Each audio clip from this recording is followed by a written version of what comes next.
what part of the program they're in, and if anybody is getting ready to join the workforce, or we get an echo. I did get an echo. Up until that, just five coming in clear. Probably somebody has their mic is not muted. I want everyone raise your hand and jump in. This is John. You're not on mute. It doesn't look like. Oh, there we go. I'm not on mute. Okay. All right. Why don't we try that again? So John Kohler, why don't we start with you?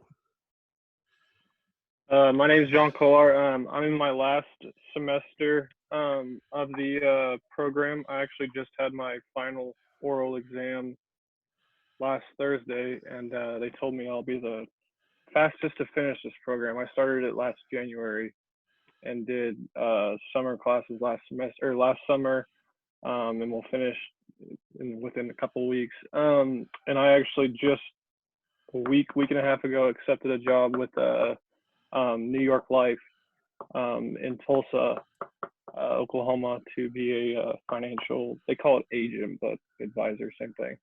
Oh, congratulations. Thank you. John, that means you still have to finish your work. Yeah. Yep. Yeah. Well, why don't you tell Don about your route to getting there? Because you got a unique, Iowa State has a unique program that I hope there are other institutions like Nebraska will follow up on. But tell them your short story. Well, out of high school, I went to Oklahoma State, where I was offered a scholarship opportunity to play football and go to school. So I was there for 4 full years. I graduated high school a semester early, so I was there from January of 15 to December of 18. And December of 18, I graduated, decided to transfer, and Iowa State presented me with this opportunity to pursue a master's in this degree, family financial planning, because I had an interest in finance. I finished with a minor in finance at Oklahoma State, but had I stayed one more semester, I would have completed my major in finance also. So I've been able to do that while playing football this last year. Cool. Jacob? Right. Jacob? Yeah, you jump in. Yeah, hey, sir. I'm Jake. I am a special operations pilot in the United States Air Force. I graduated from the Air Force Academy in 2014. I live in Florida, in the town next to Pensacola and Destin, just in between the two. I've got a wife and a kid, and I'm doing this program to kind of further my military career. And I'm also really interested in finance. However, I did not study that for my undergrad. I was actually a pre-med major and then turned pilot. So none of this really fits what I did before. Hey, Jake, that's exactly my background. Why don't you send me an email and we'll pick up this conversation. I was Coast Guard Academy. I was Coast Guard helicopter pilot and worked on my CFP while I was still on active duty. Okay, yeah, I'm using tuition assistance right now to get through the program, and then it'll probably further my career as an officer, and then afterwards, who knows what I'm going to do with it. You know, I'd like to do some type of financial advising business while also flying for the airlines, so it's going to be a mixture of both is what I'd like to do. Yeah. Deanna. Hello, I'm really a colleague of Doug's in the Great Plains program. I'm teaching the tax planning course for the Great Plains program at University of Missouri in Columbia. We also have our own resident CFP board registered programs. You know, in the resident program, I teach our writing intensive course for undergrads assessing the American dream. And then I also teach consumer and household economics.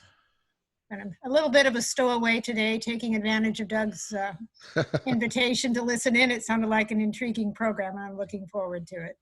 Oh, good. Nicholas? Hi, I'm in my third to last or second to last semester in the program. I'm a teacher in Cedar Ridge, Colorado, going to school through Mizzou, and my plans are kind of like Jake's. In order, like, I'm going to continue being a teacher, but I'd also like to do some financial planning for people on the side. Hopefully, just help colleagues with Colorado Para and close friends and family. Great. Is it Keltner?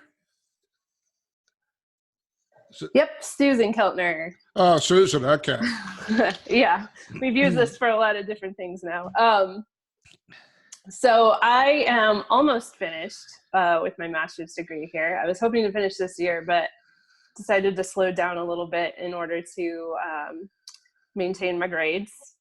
I have 2 kids in the house who I'm homeschooling at the moment, so that's a little bit challenging. But I used to be a broadcast journalist when I was younger.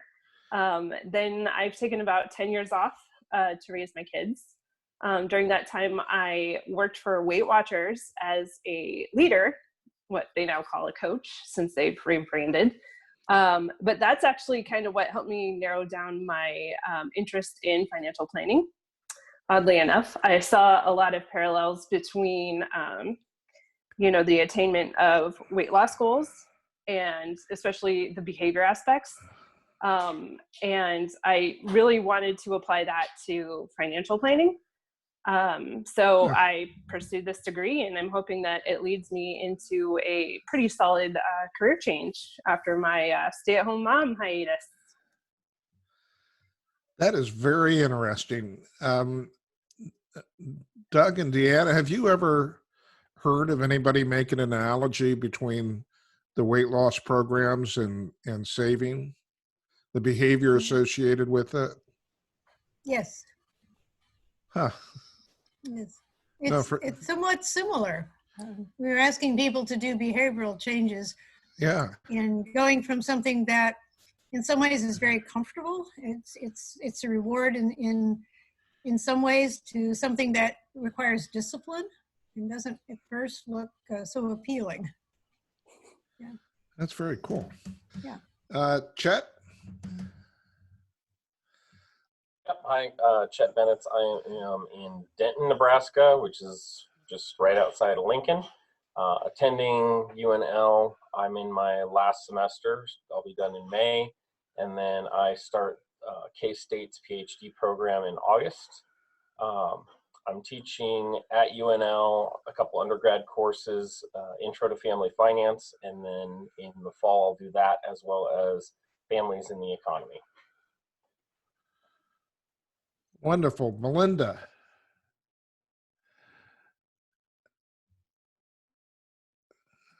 There we go. Yeah. I'm sitting outside in Arizona. Our weather is beautiful right now. So if you hear some birds chirping, I wasn't expecting to get on. I might have brushed my hair actually. Working from home. I work at the University of Arizona. And so you might ask, I think Professor Nelson asked, why did I enroll in UNL for the Family Financial Planning Master's Program? We don't have a program at the University of Arizona. And this will probably be about my 3rd career. So I'm really hoping to work in cooperative extension and do things to help people. I spent a lot of years raising people's water rates here in the desert, and I want to do something a little more fun. Now we know where the dog is. Yes, well, there's 2 of them. I think that's me. They're outside, but you can still hear them. Kim?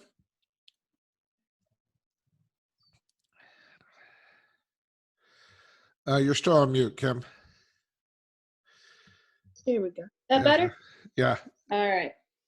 I'm graduating in December, and I joined this program because I'm still mad about the Great Recession, and I'm hoping to work with world people to get through the next recession, which might be today, tomorrow, or 2 years from now. Who knows at this point? Yeah. Good point. Hannah?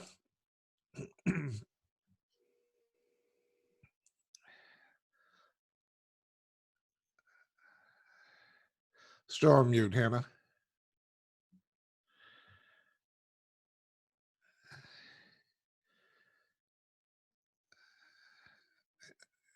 Hannah, you're still on mute.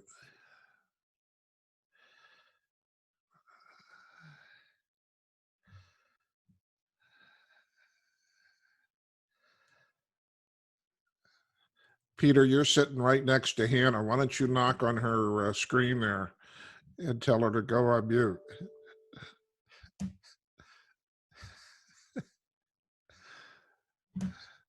Okay, sorry, Hannah, we didn't hear you. Maybe we can get back to you at some point. Peter? Is mine working? Yeah, you're good. All right. Peter Holloman. I live in Ames, Iowa, which is home to Iowa State. Yeah, So, my brother-in-law came from Ames, Iowa. right on. It's a Yeah. good town. My my family and I just moved here. Where in Ames do you live? North Ames, north of Vinker Golf Course. Gotcha. Kind of the Somerset area. But my family and I moved here a couple years ago from North Carolina to pursue the program here and to kind of move closer to family.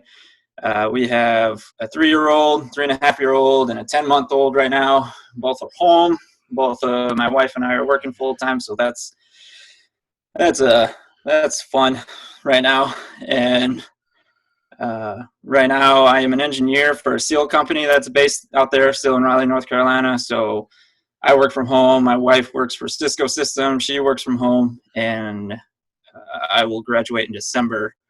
And I think I started this last January. So be done in December, and as soon as that's done, then I'm gonna jump in full on for a career here. Terrific. Angie.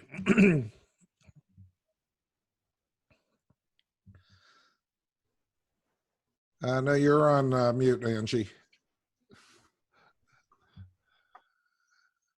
Sorry. There Okay. you go. Hi, sorry. Angie McLaughlin, and I teach job skills to students with disabilities in Northern Virginia. And this is my 3rd course with the program. I've taken several courses through Virginia Economic Education, or Virginia Council on Economic Education, VCEE.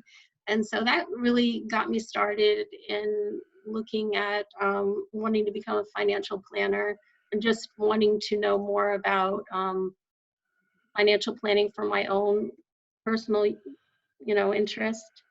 And I guess that's about it. This is, like I said, I'm just kind of getting started with the program. So looking forward to it. Good. Sherry. Hi, I am actually a librarian. Just got started in this program. This is only my 3rd class. It's going to take me a few years. Kind of going for the 2nd master's degree that's kind of required to advance in my career. And this is a subject that has always fascinated me. And I have a lot of friends and family, including myself, who I think will really be helped by these classes. So it seemed like a good fit for me. Good. Andrew.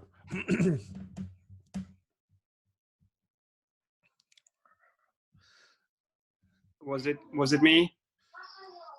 There you go, Andrew. Okay. I'm sorry. I apologize. I was a little late. I wasn't able to figure out how to get in. But is the question about introductions? Yes. Everybody is sharing a deep, dark secret they have never shared with anyone before. And so now it's your turn. Okay. Well, I'm just kidding. I would like to tell you about it, but my wife is listening. Just kidding.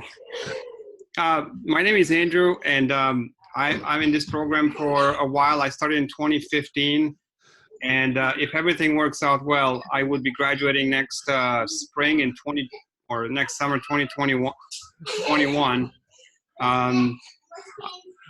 I apologize. I have triplets, 4-year-old triplets in the back that they're getting ready to go to bed, and every time I'm on Zoom because of my work, they're getting overexcited.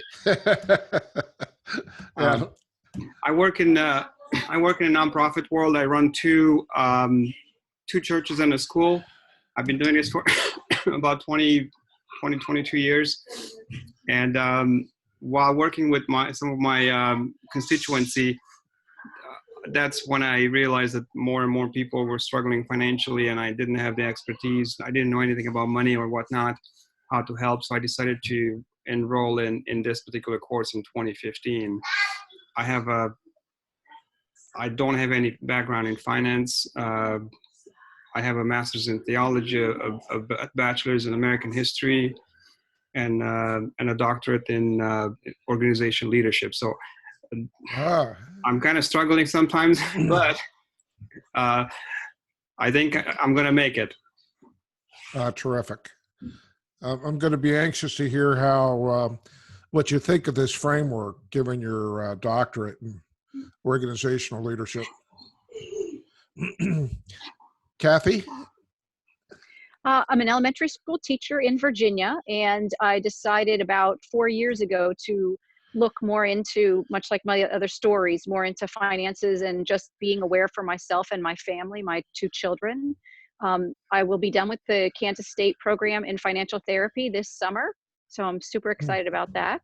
And in the meantime, having taken all these classes, I've actually started a company called Capital Coaching to help people understand basic of finances, and a podcast called Finances And. So these courses have been life-changing for me.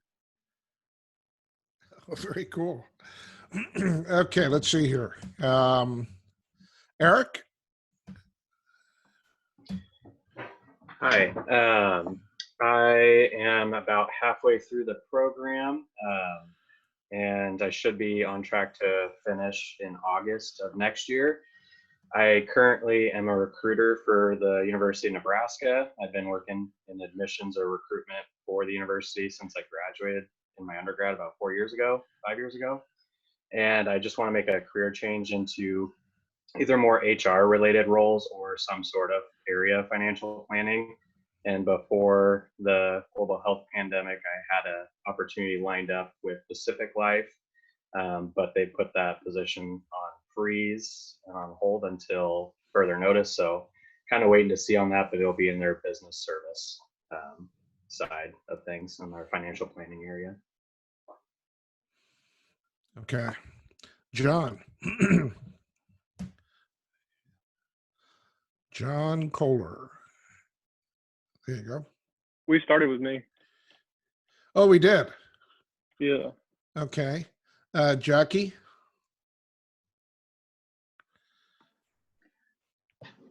Hi, my name is Jackie. So I've always been interested in finance and financial planning in general. I'm doing this to advance my career. I work at Morgan Stanley, and I currently work from home. And I have about a year and some left in the program through Mizzou. Just taking my time because of my full-time job right now. Okay. Thank you. Lee? Hi, my name's Leah Johnson. I am doing the program through Montana State. I just graduated with my bachelor's in May of 2019. And I started with New York Life and a financial planner here in Billings.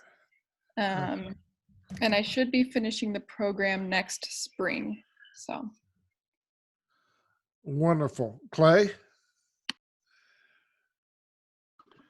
Good evening, sir. Clay Pettit, Colonel, working in the Pentagon for the last 6 months or so.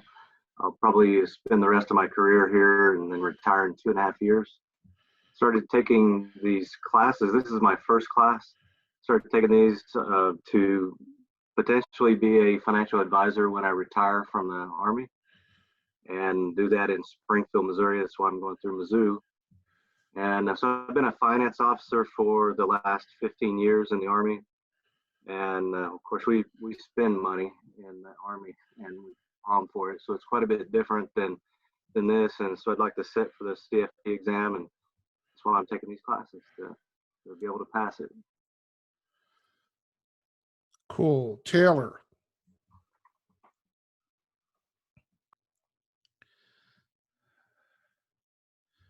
Hello. I graduated last year from the University of Minnesota, and then I started this program through North Dakota State. I'm looking at being done this at the end of the summer. I've got one class left to do.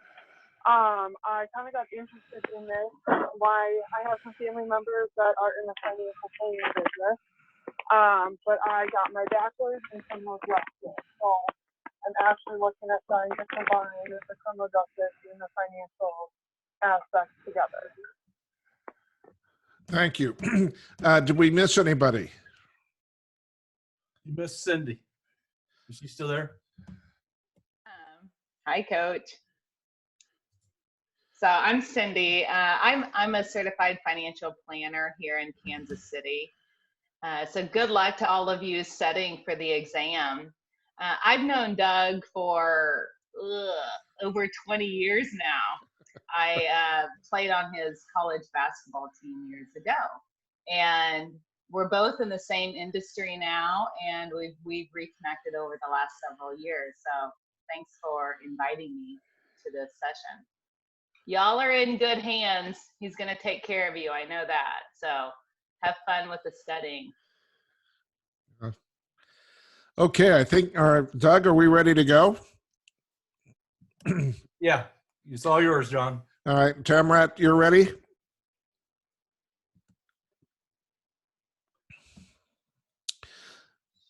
I'm going to take that as a yes. So,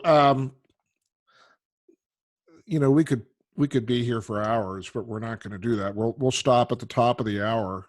I'll stay on though, since we took some extra time for the introductions. Tamrat, if you want to click the next slide. Colonel, you want to brief the class on what VUCA means? I'm going to put you on the spot. No, I'll let you do that, sir. Thank you, Doug. The experts do the experts. Yeah, how many people have heard of VUCA before? So this is an industry term. It's an acronym. The acronym stands for volatility, uncertain, complexity, and ambiguity. And the reason why I asked the Colonel is that it's actually a term that was developed at the Army War College back in the late 1998, 1999, as we were beginning to deal with terrorists. And for the first time, not for the first time, we were struggling with understanding the tactics that the terrorists were using, and hence the term VUCA. And of course, in today's crisis, in dealing with today's crisis, the acronym is very appropriate. There's a lot of volatility, not only to the markets, but also, I don't need to go into this, all the changes that are taking place with the lockdown. There's a lot of uncertainty. The U could also be unintended consequences. We don't know what the unintended consequences are going to be of the lockdown, of taking down another $1 trillion in debt. There's a lot of complexity. There's another presentation I do called the fiduciary flu. And what I'm concerned about is just about the time we clear this coronavirus epidemic, we're going to be dealing with the fiduciary flu. It's going to be all these fiduciary standards that are going to become effective this summer. And even though my background is fiduciary, I am not in favor of what's being proposed. And I think in light of all the anxiety and stress that is already in the financial markets, these proposed fiduciary standards are going to cause even more harm. And A is ambiguity. We don't know for certain that all these steps we're taking, such as the stimulus package and loans and so forth, actually are going to work. So it's a trying time. Tamara, next slide. My own background, real quick. I was a Coast Guard search and rescue pilot. I did 10 years active duty, and I left active duty because I was working on my CFP. It's very interesting. A lot of you, we all have very similar backgrounds. In the mid 80s, when I was still on active duty with the Coast Guard, I was stationed in Sitka, Alaska. And back in 1985, when I was up there, was no internet, no satellite, no email. So I took a distance learning course to keep myself occupied, and that was the CFP. I'm sorry. Yeah, I did the CFP program, but I also worked on my master's through the American College. And it was during my thesis writing that I came across the concept of fiduciary responsibility. And what struck me when I was doing my master's thesis, oh, I see someone born in Sitka in 1980. That was me. Wow. That's pretty cool. What struck me is the number of people that serve in a fiduciary capacity. And yet for my bibliography, I could only find 3 books on the subject. By the way, how many people serve in a fiduciary capacity? Now, when I say that, I'm not just talking about advisors, but also lay fiduciaries, the men and women who are managing pension plans, foundations, endowments, personal trusts. Any guess as to what that number is?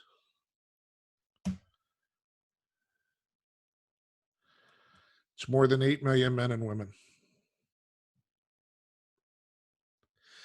And you know who's responsible for training the 8 million? No one.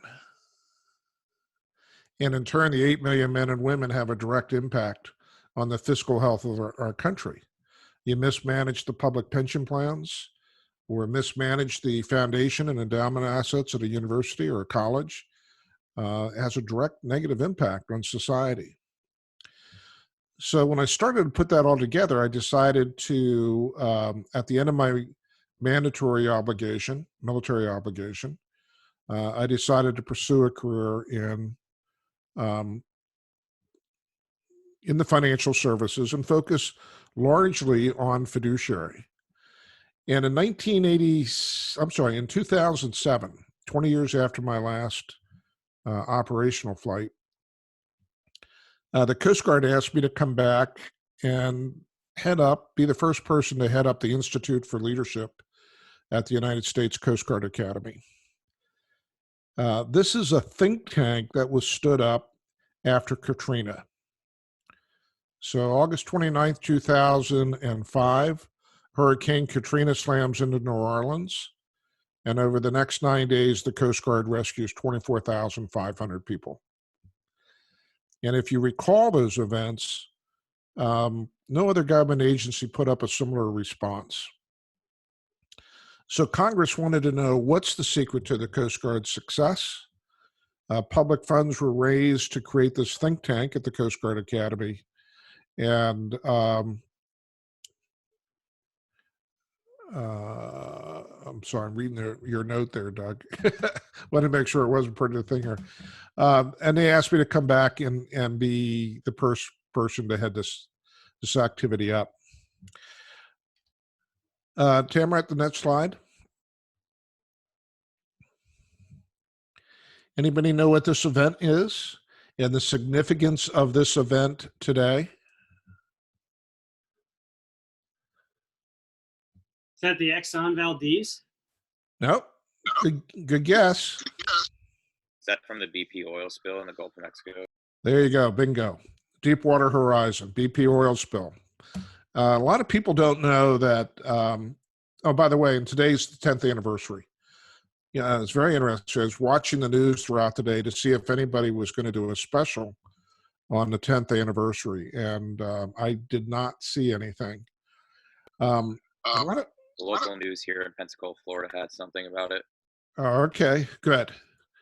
Well, a lot of people don't know that just as in Katrina, it was the Coast Guard who was brought in around week 3 to figure out a way to cap the spill. And In fact, there's a classmate of mine from the Coast Guard Academy, Admiral Paul Zukov, who figured out how to fix this thing, finally get it shut off. Next slide, please. So what these activities all have in common, by the way, Katrina is considered the worst natural disaster the United States has ever faced. The Deepwater Horizon, worst environmental disaster we have ever faced. And in both cases, they were calling upon the Coast Guard to take the leadership role to deal with the crisis. And so in my research on what is the secret to the Coast Guard's success, I had an inventory of all the leadership and stewardship behaviors exhibited by the men and women, and I had their time frame and their decision-making process. CNN, okay, thank you, Belinda. And so the next logical step that I thought we should be taking in the research is to integrate the leadership behaviors with the decision-making process. So I went looking for a framework that would do that, allow me to integrate leadership and stewardship. And what shocked me was that I could not find one.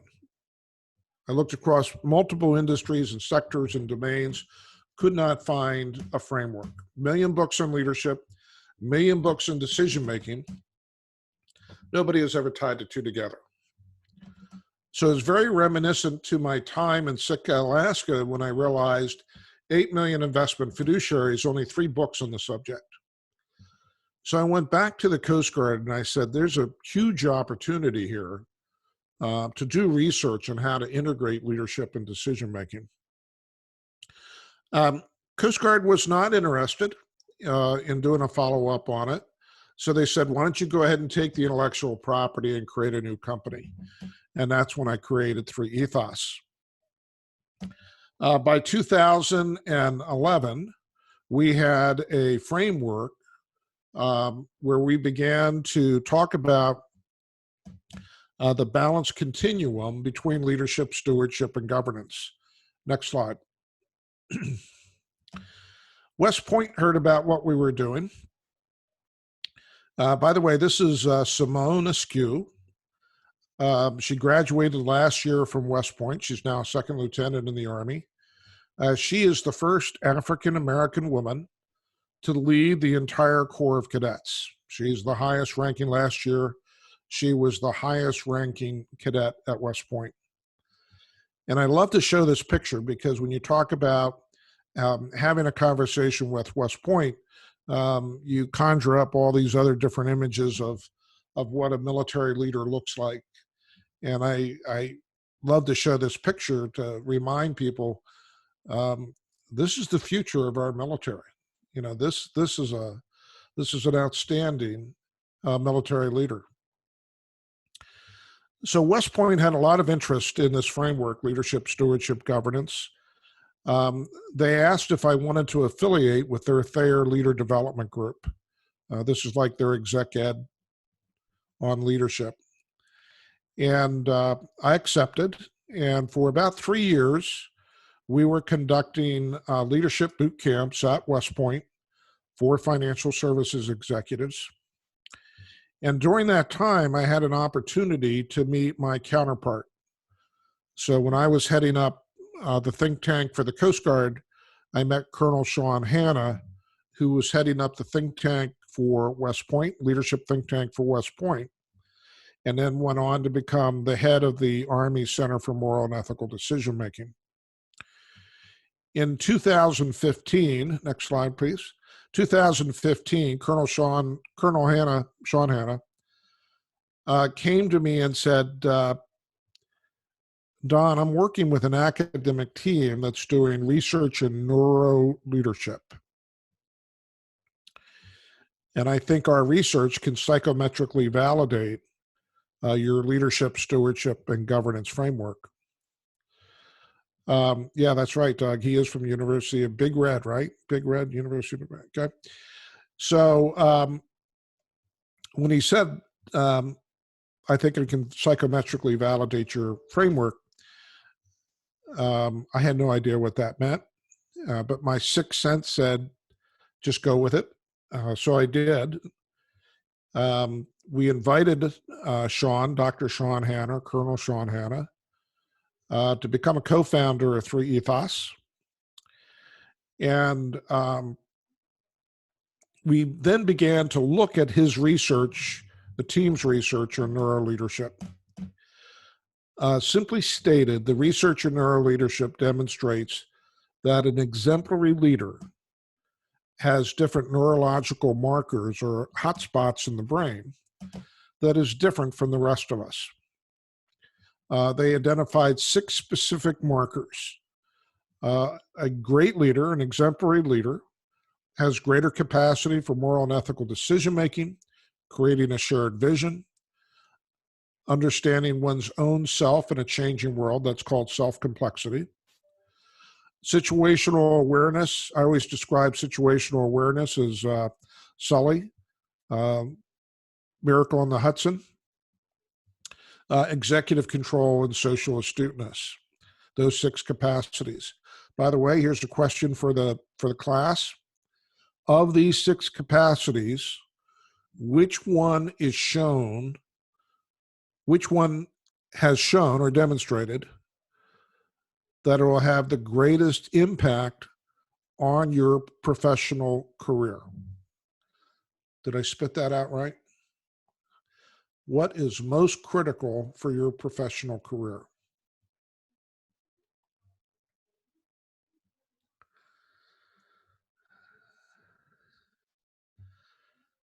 Nobody wants to take a guess? Creating a shared... No, I'd say creating a shared vision. That way you get everybody behind you. It's important. That's not it. I would go with one's own self-awareness in a changing world. It's Andrew. Yeah, critical. Totally agree. That's not what they have discovered. I'd say the moral and ethical decision making. Nope. Is it situational awareness? That's something that's talked about a lot in the military with leadership. Situational awareness is what causes everybody to understand what's going on around them at all points in life, and always be self-aware as well as team aware as well as environment aware. Critically important, but that's not it. I'll give you a hint. It's playing out right now during this crisis. Executive control. Nope. There's only one left, folks. Social astuteness. That's correct. Yeah, that has more impact on professional development than or career advancement, which sounds ugly, career advancement, than the others.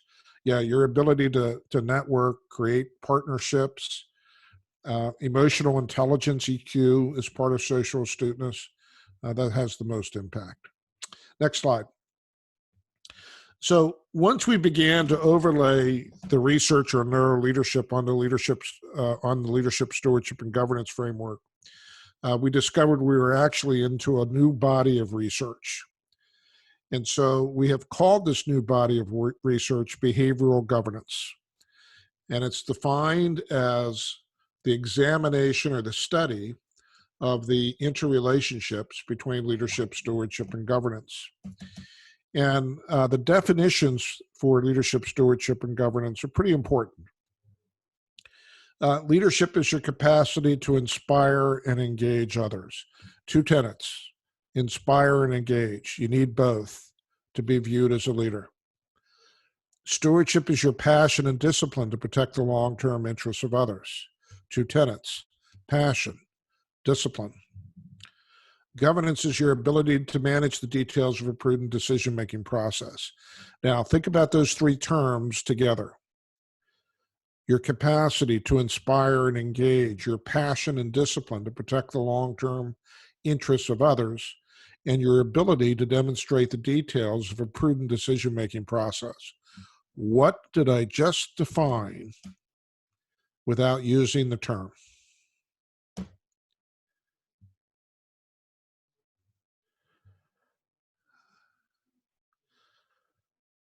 What did I just define without using? What was that? the role of a fiduciary. Beautiful. Who said that? Whoever it was, that absolutely correct answer. And that's real important for this discussion this evening, is because, and I mentioned this earlier in the introduction, I am not a fan of the direction the CFP board and the regulators are going with fiduciary. We are going in the wrong direction. Instead of fiduciary being a gold standard where we can talk about leadership and stewardship, it's becoming a bronze standard that is based on complex disclosures and rules. Next slide. So behavioral governance now is being nested with the other behavioral sciences. Behavioral economics, the behavior of the markets, behavioral finance. I'm sure a lot of you have studied that. That's the behavior of the individual investor, or in the case of a 401k plan, the participant in a 401k plan. And now we're the third leg, behavioral governance. The difference? Behavioral finance, we put the lens on the investor or the individual investor. With behavioral governance, we're putting the lens on you, the advisor, or the 8 million, the conduct of the 8 million men and women managing the assets of pension plans, foundations, endowments, and personal trusts. So how does your behavior, how does your leadership and stewardship behavior impact the quality of a client relationship, and in turn, whether the client trusts you? And I'll talk more about that. Next slide, please. And this is what a behavioral governance framework looks like. So when you take leadership behaviors, stewardship behaviors, and integrate it with a decision-making process, this is the image or the graphic that emerges. And I'll break this down. It looks a little complex the first time you look at it. Upper left-hand corner are the 5 leadership and stewardship behaviors associated with the research in neuroleadership. Upper right-hand corner are the stewardship behaviors associated with neuroleadership. And in the bottom half is a governance process, 5 steps, 2 dimensions to each step. And like I said, I'm going to break this down, so don't feel anxious if this feels overwhelming the first time you look at it. Next slide, please. Now, what we now know from neuroscience is that the upper half of the framework is going to determine the quality of the bottom half. This is really important. This is the breakthrough that we have brought to the financial services industry. Bottom half is a prudent decision-making process that we've been developing for 4 decades with regards to a prudent fiduciary process. Very, very similar to the financial planning process. In fact, I have a slide in here that maps this framework to the CFP process, so you can see how they line up. But what we now can say is it's really the quality of the leadership and stewardship behaviors of a key decision maker, those leadership and stewardship behaviors, that's going to determine the quality of the outcomes of a financial planning or an investment planning process. Next slide. It also has to do with risk. If you want to reduce the potential liability associated with being a financial planner, it's an inverse relationship. If you want to reduce the risk, you want to increase your leadership and stewardship emphasis. Conversely, by not paying attention to your leadership and stewardship behaviors, your roles with a client, you increase the probability of litigation and risk. And risk in this case is litigation risk. Next slide. So trust. During this crisis, trust has become the new currency of the realm. Those of you, some of you shared where you are in your journey in terms of a next career, particularly if the career is going to be in the financial services industry. Here's my prediction. I don't know if I like the word prediction, but this is what I see in the foreseeable future with regards to our industry, and that is clients are going to be looking for a trusted advisor. During a bull market, we started coming up with all these additional ways to differentiate ourselves. I'm a fee only. It might be I'm a CFP, but I'm also a CFP and an AIF and all these different designations and so forth. And I wrote an article that 2 weeks ago was one of the top 10 social media articles for that particular week. And what I talked about was the fact that during this crisis, during this time period, investors are not looking for a fiduciary. They're looking for a trusted advisor. Clients, prospects are not going to take the time. They don't want to take the time to differentiate all these different terms and they just, can I trust you? And so we know from neuroscience, there's 3 things that need to come together in order for a person to extend trust. The 3 factors: your character, your compassion, and your competence. We also know that during a crisis, a client is willing to forgive a breach in competence. You made a mistake in helping them with a stimulus package. You made a mistake in the tax. During a crisis, a client is willing to forgive a breach in competence. During a crisis, a client will not be willing to forgive a breach in character and compassion. So if you're working with clients today, particularly during this crisis or any client crisis, lead with character and compassion. And then to the extent that the client needs to get something done, demonstrate your competence. Next slide. All right. So I told you I'm going to take the framework apart. So here's the leadership component. Courageous, collaborative, characterful, competent, and compassionate. What I can tell you that has the most impact today, particularly in terms of leadership development and leadership development programs, is collaboration. Top-down command and control is no longer viewed as being favorable by society. And particularly during a crisis, you've all seen this with the Zoom meetings and the like, and the emphasis is on collaboration. It's not top-down command and control. Next slide. These are the 5 behaviors associated with stewardship. Stewardship, again, is passion and discipline to protect the long-term interests of others. Next slide. And this is the governance framework.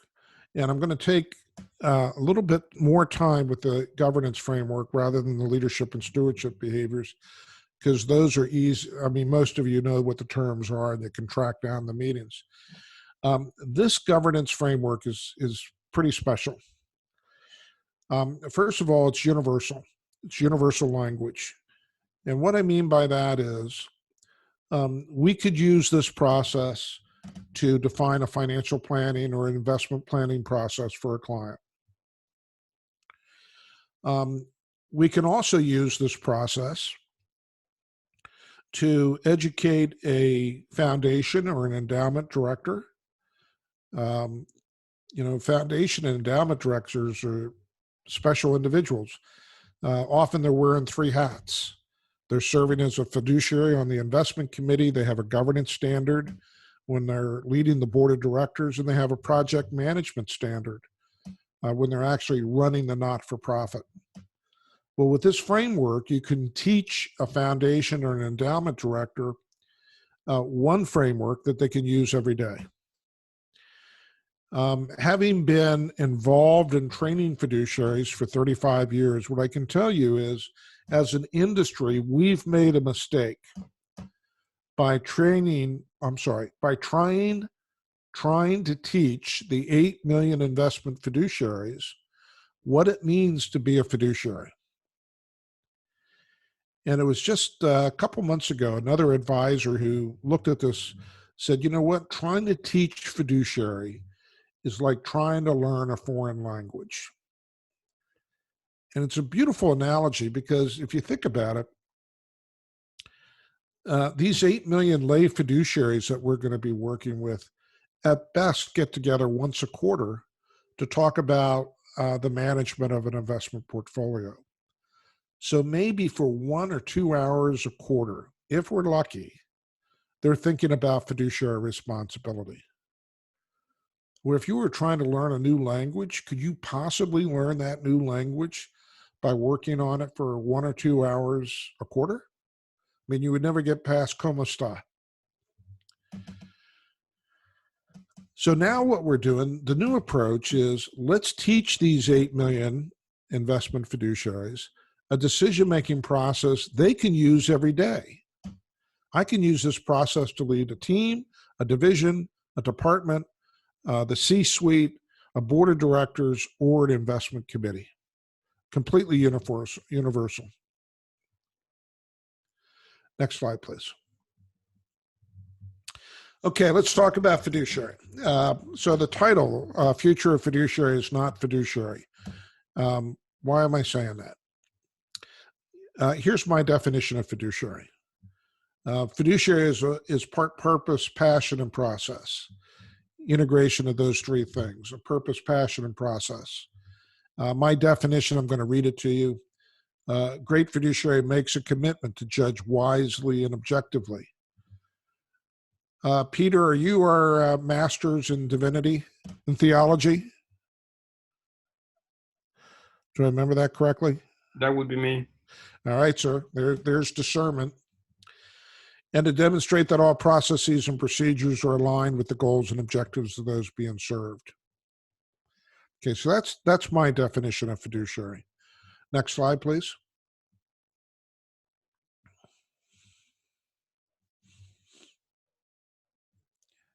Next slide. There we go. All right.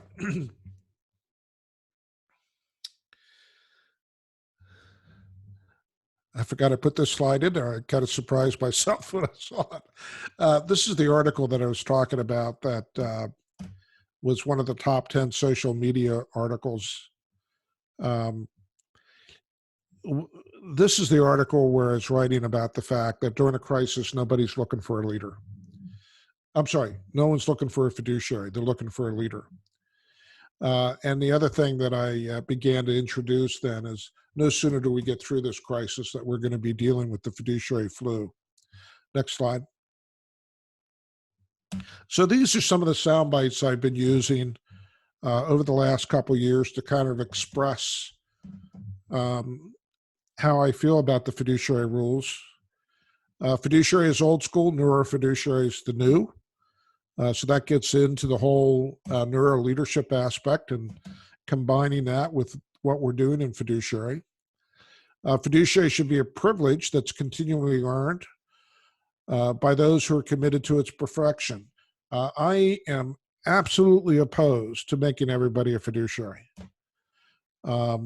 It takes probably at least 5 years of experience before somebody has enough industry knowledge, and that's assuming that they get training. 5 years, even when you have training, until you get to a point where you can effectively serve as a fiduciary.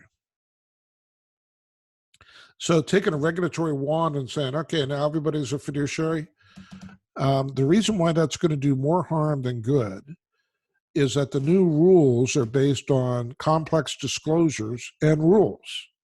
They're not based on the principles or fiduciary best practices that we've been developing over the last 35 years. Leadership and stewardship are exhilarating. Fiduciary is exhausting. I'm going to talk more about that in a moment.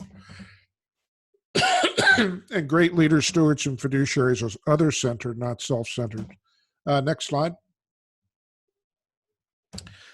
The Little Prince. If you want to build a ship, don't drum up the men to gather wood, divide the work, and give orders. Teach them to yearn for the vast and endless sea. That's the same philosophy our regulators and the CFP board should be taking about fiduciary, and they're not.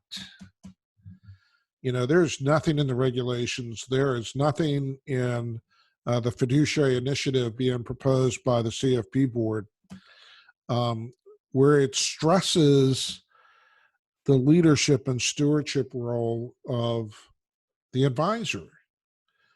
Instead, the emphasis is on the complex rules and disclosures. Next slide. All right. Another question for the class. Suitability, best interests, and procedural prudence. Those are three standards of care in the industry today. Suitability, best interests, and procedural prudence. Which one defines the higher standard of care?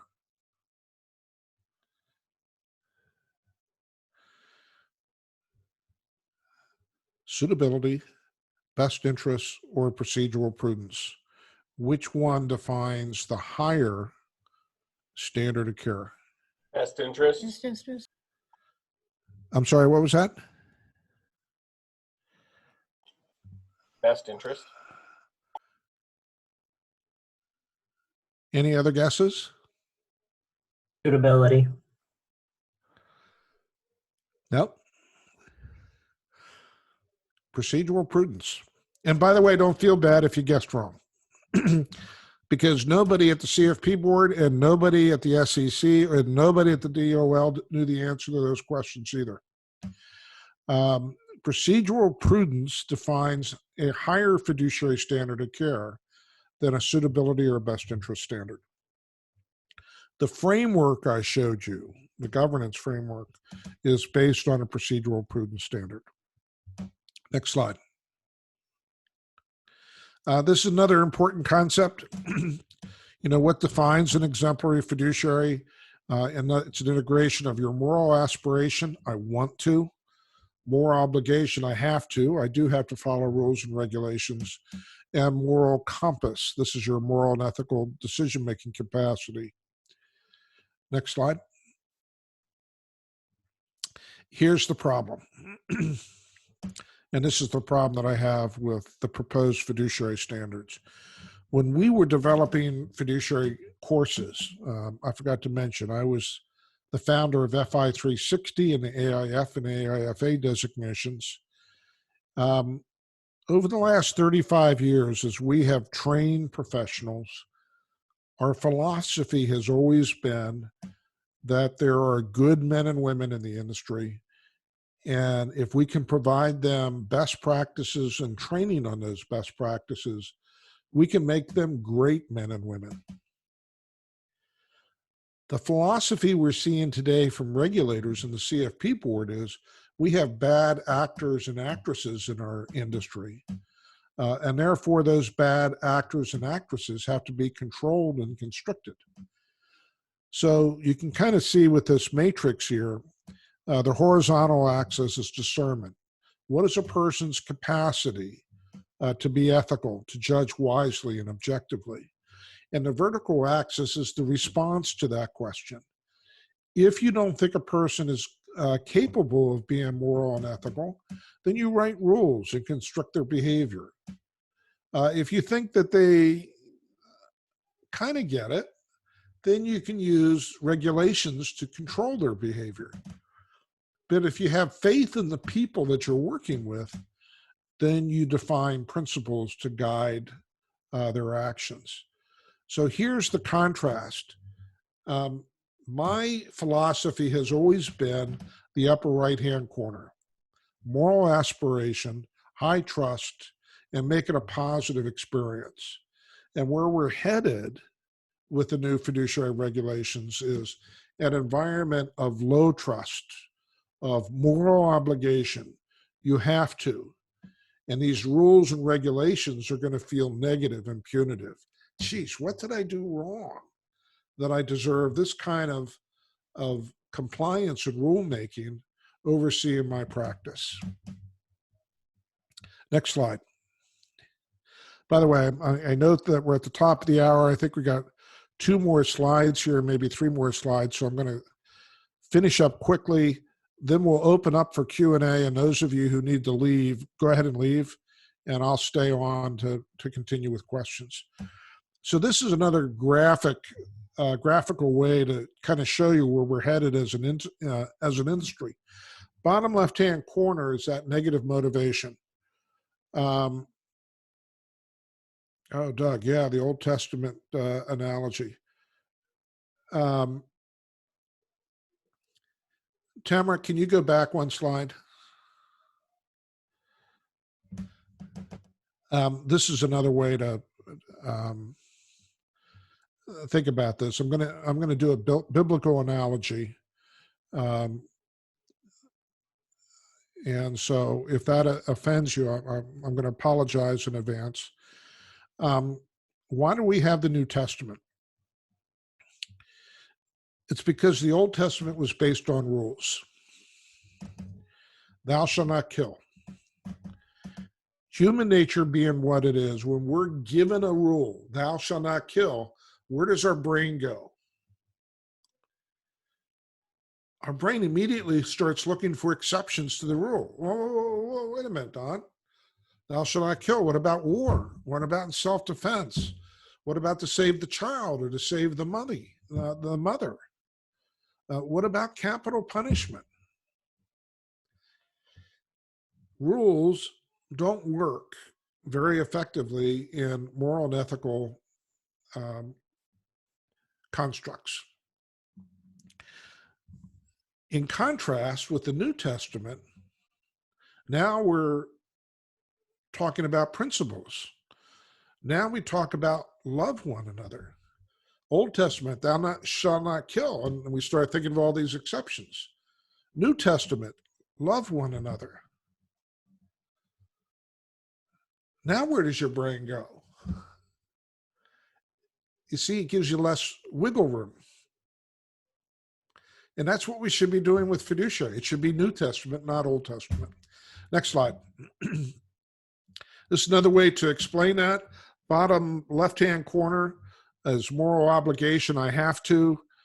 Upper right-hand corner, moral aspiration, I want to. And what we're going to end up with in industry is to see this continuum between these 2 corners, and all the financial advisors are going to be strung out somewhere along that continuum.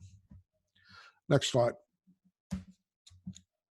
And here's the mapping that I talked about. So those of you working on your CFP, or you have a CFP, this is how you map behavioral governance on the left-hand side to the FPA or CFP financial planning process on the right-hand side.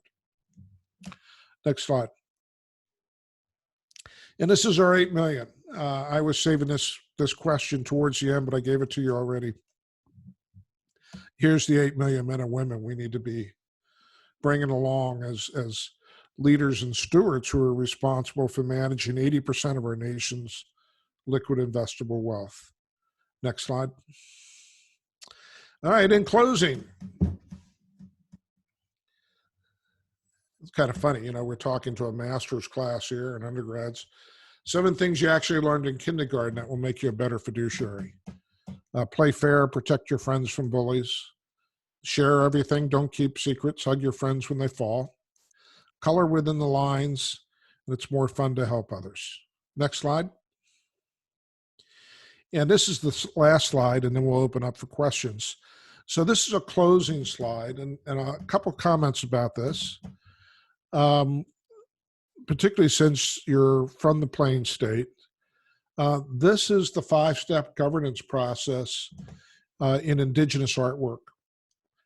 So back in 2007, I was honored and privileged. The 268 Native American Indian tribes in the United States asked me to write a book, a handbook, to help guide Native American Indian councils on how to prudently manage their assets.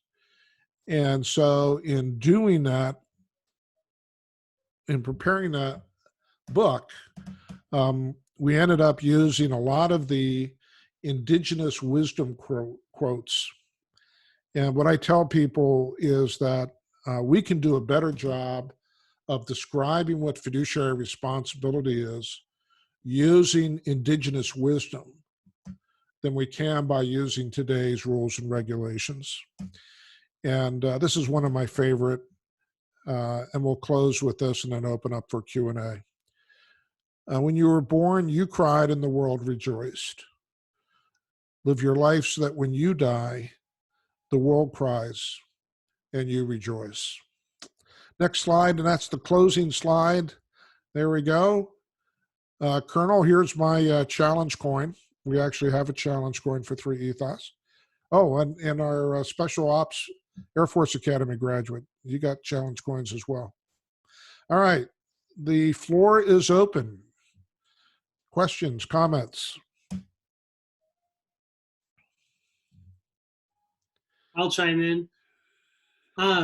Could you go back? Could you explain more of the procedural prudence being the highest form of fiduciary standard, or Sure. Thank you. Yeah. ERISA, which defines the fiduciary standard for qualified retirement plans, came out in 1974. And what made ERISA unique, very unique for its time, was that the drafters said, we are not going to state in the law products or strategies that will deem to be prudent. They said, this financial services industry is rapidly changing. We're going to have new products, new investment strategies are going to be introduced. So we as legislators, as rulemakers, are not going to tell you that railroad bonds are prudent and small cap is not prudent. Instead, what we're going to say is, you have a fiduciary duty to be procedurally prudent. That means 3 things.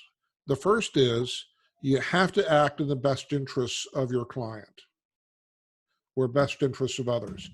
So, you know, when I asked you which of the 3 is a higher standard, suitability is the lowest. That's what's required by brokers. Then best interest is what's required by the SEC. The procedural prudence is what's required by the Department of Labor, although the Department of Labor doesn't know that. When they came out with the DOL rule in 2015, they called it a best interest standard. And as soon as I heard that, I said, whoever drafted this crazy thing is not familiar with ERISA. So anyhow, ERISA requires you demonstrate best interest, but it also requires that you demonstrate that your process includes generally accepted investment management principles, such as asset allocation, writing an investment policy statement, having due diligence procedures for selecting your investment options, preparing periodic performance reports. The third requirement is you have to demonstrate fiduciary best practices. So we know as a fiduciary best practice, you should be providing clients at least a performance report once a quarter showing the client how they're progressing against their goals and objectives. So that's procedural prudence. When you examine the newly proposed or the fiduciary standards that are coming out this summer, including the CFP board's fiduciary standard, you will not see the requirement for a prudent process. Instead, the requirements are primarily based on disclosures.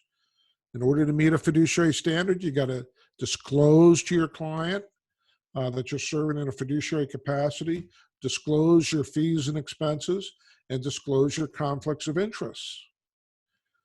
None of these rules are talking about the importance of asset allocation or the investment policy statement or due diligence or performance reports.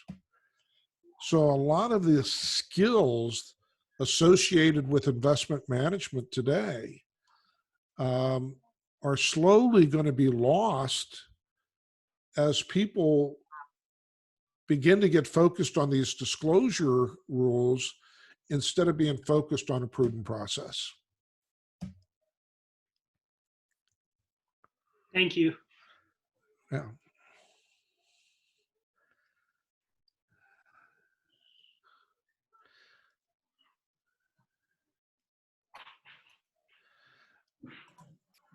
Other questions? Lance here with a question. So as a military helicopter pilot, as well, I'm a medevac helicopter pilot as well right now in the Nebraska National Guard. Has this thrill with the saving people and stuff like that kind of obtained where you're able to take that and became what you are now today? Yeah, yeah, no question. Couple things related to that. One was, as you know, as a helicopter pilot, we live and die by clear, concise emergency procedures and high quality training that constantly drills us on those procedures.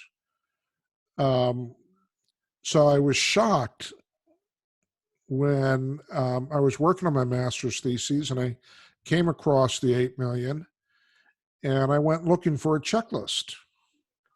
You know, imagine if you were just appointed the head of the investment committee for a university and you said, okay, what am I supposed to do? Does somebody have a checklist that I can go through? Be a military pilot, we want a checklist. Hey, go fly this aircraft. Okay, terrific, love to do it. Where's the checklist? Just want to make sure I'm doing everything I should for takeoff and landing. There was no checklists. And in fact, one of the reasons why the press calls me the father of fiduciary is because I founded the Foundation for Fiduciary Studies, which was the first organization to publish checklists, a checklist on fiduciary best practices that lay fiduciaries could use to make sure they're doing the right thing. The other thing that, the other important critical experience that I'm bringing over, and I know you're feeling the same thing in your role, is serving with men and women who are highly professional and are true selfless servants. Whether you're a medevac pilot or a Coast Guard helicopter pilot, when the alarm goes off, we don't know who we're going out to rescue, and we don't care. I mean, we care from the standpoint of we're going to go out and rescue. We're going to make every effort to save you. And we're willing to put our lives at risk to do that. And so I went from that environment to Wall Street, which, as you all know, doesn't have a similar ethos. By the way, ethos, anybody know what ethos means?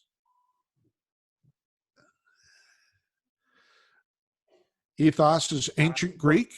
Yeah, ancient Greek. Aristotle and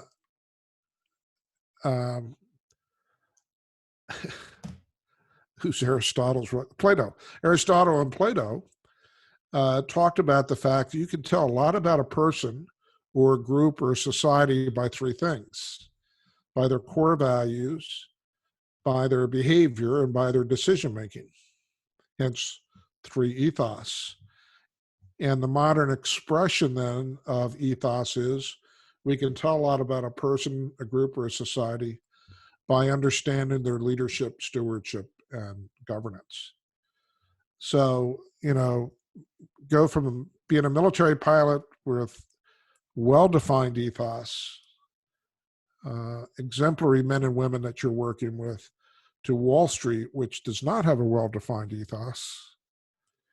And in fact, regrettably, as time goes on, it's getting worse. You know, you kind of think coming out of that 2007, 2008 crisis, there's lessons we would have learned, and we haven't. Hey, Don, this is not a public forum, so I'm going to ask you a question that you might not typically address. Well, what's the status of our leadership? What kind of leadership do we need to get us out of this dilemma we're in right now? You know, I can't answer that. Tamrat, are you still with us? If you are, could you back us up to the behavioral governance framework? Keep going.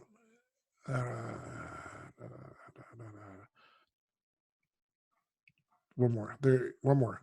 There you go. All right. You see the 10 behaviors. 5 leadership on the left, 5 stewardship on the right. Now I'm going to dodge the question. I should have warned you. But I will say this. Now that it looks like we have the Republican and Democrat contenders, take a look at these behaviors. Which candidate demonstrates the most of these behaviors?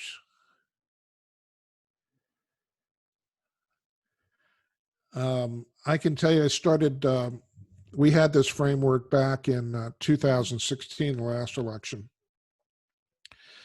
And when people would find out that I'm working, you know, in leadership and stewardship, they would always ask, you know, hey, who should we vote for? You know, based on your research, who should we vote for? And I do the same thing. I did the same thing back in 2016. And I wish I had done a formal study, because I can tell you that 100% of the time, and it must have been at least 100 people, if not 200 people, who asked me my opinion. 100% of the time, I would give the list to the individual and say, all right, you tell me, Donald or Hillary, which one of the two represents the most of these behaviors? And no matter how the person felt politically or their political orientation or leaning, 100% of the time they would just shake their head and go, well, really no one represents any of these. There's your answer. That's a problem. I have a question. Yeah. So why is it that we have all this research, and I've done a lot of research on this too in my studies, why is it a reflection of who we are as a nation that we are incapable of putting choices out for ourselves that are fairly palatable? If I just use your example of 2016, there were evil and worse evil. If you look at this cycle round, based upon the metrics that you've given us on the slide, I mean, either you choose bad or you choose bad. Why aren't we as a society able to put up leadership options that are fairly palatable and in sync with this stuff? So, is it a reflection of where we are as a nation in terms of values? No, I don't think it is. It's certainly a reflection of our political process and politics in general. Because as a nation, we are still producing some incredibly outstanding leaders. And this crisis is demonstrating that as well. You know, it's kind of shocking, but because I'm roughly the same age as Bill Gates. And so, you know, I kind of grew up with the whole Microsoft. You know, there wasn't a nerdier guy on the planet. And yet he is really coming across as a truly authentic. In fact, you know, look at this. So let's talk about Bill Gates now as a leader. Is he courageous? Yeah. There's the richest man in the world. Does he really need to get in front of the cameras every day talking about we're screwing up this pandemic? Is he collaborative? Holy cow. Warren Buffett even said, you know how to bring this stuff together. I'm going to give you my money so that you can get this activity together. Characterful, competent, pretty smart dude. Compassionate, absolutely. Alignment, looking to align health with wealth, and just go right down through the list. Is he adaptive, thinking outside the box? Attentive, there's not much that gets past the dude. Authentic, you can't get more authentic than Bill Gates. He's still a nerdy guy, but my God, he's really coming across as an accountable leader. So yeah, we've, you know, our society, our world is still producing great leaders. Think of the Prime Minister in New Zealand. I'm sorry, I forgot her name, but you know, another incredible. Arden. Yeah, another incredible individual. So we've got great people. We're just not. They're just not finding their way into the White House. Now, having said that, I love Michelle Obama.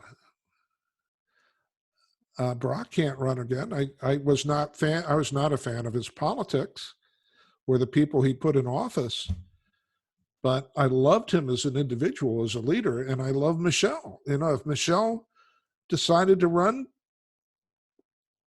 we wouldn't be having this conversation.